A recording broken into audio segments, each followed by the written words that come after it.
DaVarryl Williamson. You're in Inglewood, Colorado, watching Mile High Sports TV.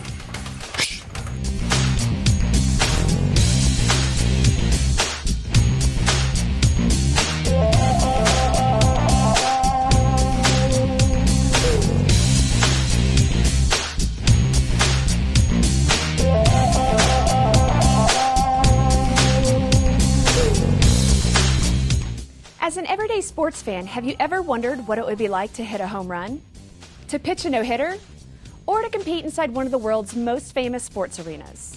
At Mile High Sports, we certainly have, and that's exactly why we asked a handful of local sports figures, what's it like? Our very own Daniel Mormon set out to answer that very question. From Ubaldo Jimenez to George Karl, Mormon uncovered the intimate details involved in some of the most amazing feats in sports. In talking to Daniel Mormon about his quest to answer the question, what's it like, I came across one story that was both interesting and inspiring. It's the story of Denver's very own DaVarryl Williamson. At 42 years old, Williamson is still a professional boxer. And in April, he did the unthinkable. He became the heavyweight title contender once again.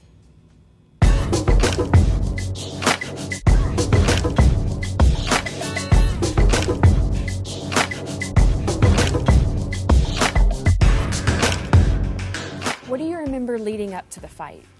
It was a huge fight for me because at the time of my life, I hadn't fought in 16 months. I took a guy who was 19 or 20-2, so he had a winning record. He's one of the upcoming heavyweights. I took the fight on a short notice, about 3.5 weeks. I was so excited about it because it gives me a chance to kind of showcase my talent. Before the fight, how much did you know about your opponent, is it Mike Marone? Mike Marone. I didn't know very much about him. I think we got a tape about, I don't know, maybe like 8 days before we were about to leave. I would say he was a little bit sassy because he's 25 years old. You know, it's like, I know what it's like to be a 25-year-old man. You think you run the world, or you know, you got everything going in your way. And it was, I was very, very happy to win this fight. After knocking out Michael Marone, a fighter who's 17 years younger, Williamson is back in the gym. But the time spent training isn't just for him. For several years now, Williamson has been training some of Denver's fittest residents. And just recently, he has moved his training sessions into the new and improved Touch 'em Up gym in Inglewood. 1, 2.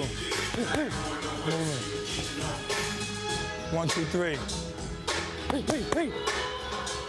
DaVarryl, when did you begin training people from a fitness standpoint?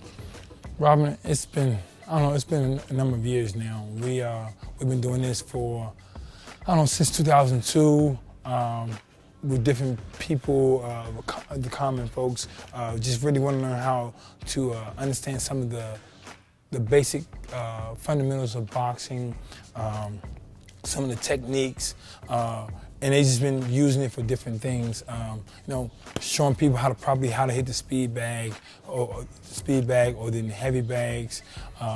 Sometimes you have the uppercut bag, and how sometimes you punch it, it looks like it's an uppercut bag, so you don't want to go up under it. You just want to, almost as if I'm putting my fist on my opponent's chest, and that way I won't miss it. And I want to stop right here in my nose or my forehead so I don't go beyond. Because if I throw a punch and I miss, it costs you so much energy to miss a punch and then try to bring it back. This bag right here is called the double end bag. It's kind of a reaction bag as you're moving side to side. You just don't want to have your head in the same spot when you throw a punch. Sometimes you punch a guy and your head is right here, he can punch you back. So you go here and just keep your head out of the center. Here. And this right here, this little ball right here, it keeps you going the whole time you're breathing. So it's different things we use here at the boxing gym at Touch 'em Up Boxing. Of course, we have the good old hula hoop thing that we work. You know what I mean? So we know, as a kid, you remember using. Punch and do that at the same time? I don't know if I can do that. But no matter what Williamson gets from his training sessions with others, the privilege of competing and the thrill of victory still reigns supreme. Walk us through the knockout punch on Marone. Robin, it was kind of a barrage of punches. I remember the knockout was in round 7. I started letting myself go, and some of those punches are starting to work now. Some of the combinations are working a little bit better, and pretty soon that I did something. I hit him with a flurry of punches, like a 1, 2, 3 or something like that, and he wobbled. When he wobbled, I can see that he was fading a little bit. And so my energy started soaring up, and I wound up throwing different combinations. I think the combination that really got him out was like a 1 for a jab, an uppercut, and then a 1, 2. The guy went down. I mean, he felt like a lawn chair. Are you going to go after the heavyweight belt again? And do you think about that a lot?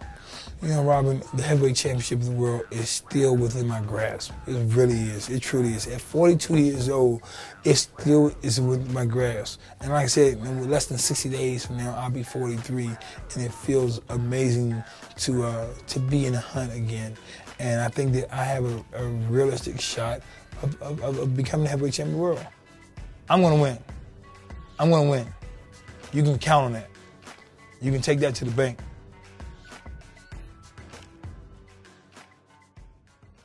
And my money is certainly on DaVarryl. For more stories on what it's like, grab a copy of the July issue of Mile High Sports magazine. I'm Robin Carlin. Stay tuned for more as Doug Ottawell sits down with Broncos legend Rod Smith on this edition of Mile High Sports TV.